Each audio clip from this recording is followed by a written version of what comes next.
I think the best way to begin to address that issue is to recognize that the process of decision making in the academy is complex.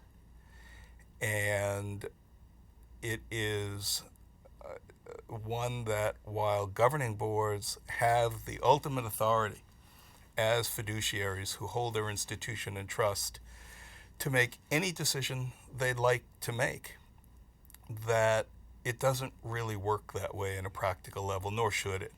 Uh, Governing boards need to be aware that it's a shared responsibility, most notably defined by a respect for academic freedom and the participation of a broad number of stakeholders and constituents to ensure that the institution addresses difficult challenges and respectfully includes the input of those who both have a professional connection to specific areas like the faculty when it comes to prerogatives around academic programs and pedagogy.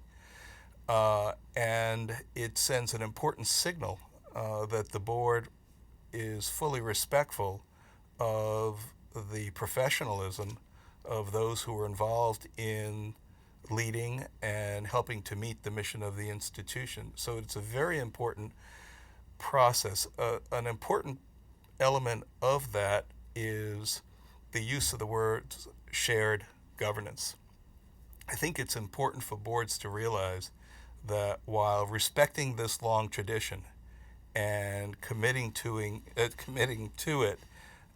within the scope of their responsibilities and the framework of their institution, what it isn't is fully and permanently assigning decision-making authority to other stakeholders. In the end, a governing board of an institution cannot delegate away its final decision-making responsibilities, but they can delegate specific elements of responsibility to the president, the chief executive officer of a system or an institution, for example, the leadership of the institution, to the faculty, areas of curriculum development, and again, how courses are taught and by whom. But ultimately, the board needs to retain, in the context of the structure of shared governance, the ultimate authority to make the decisions that come before them.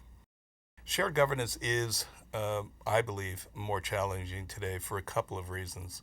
One, the challenges confronting higher education are more complex. We are at a different point in our sector with increased public pressures to change, with limited resources, more difficult challenges confronting each of our institutions. And so to find a way to fully engage stakeholders who have an invested set of interests and concerns about the academy in helping to address these what have become momentous decisions facing just about every college and university in one way or another makes two things important. One, it makes the process of delegating part of that authority a challenge, because so many of the stakeholders, like faculty, who would be asked to participate are appropriately concerned about the outcome of the impact of change on their institution. It has a direct bearing on their own programs and their own career at an individual level. And secondly, the timeliness of the decisions that need to be made oftentimes don't allow for a more traditional long-term and reflective process when boards are being called upon and feel the pressure to collaborate with institution administrators to make the kinds of decisions that require almost of-the-moment responses. Some healthy reminders, I think, are important for trustees when it comes to shared governance. One, they ought to understand what it is and what it is not. It is not a process of giving away their ultimate authority, but rather it is a demonstration of respect for the professionalism and the leadership of the other critical stakeholders inside the academy and even for some external stakeholders. Ultimately, boards need to be aware that they have ultimate authority, not as individual board members, but rather as part of a corporate body.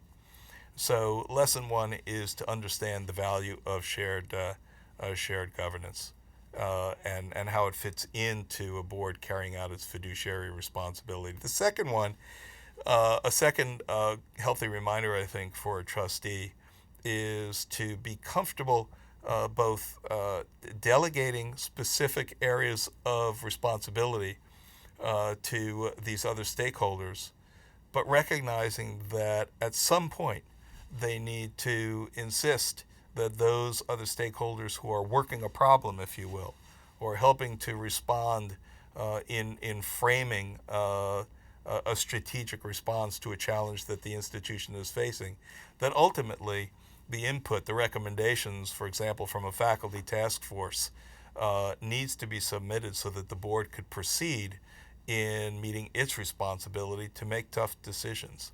And I think both respect for the process, but a recognition that the board ultimately has to find in a timely way the ability to make tough decisions is central to making shared governance work.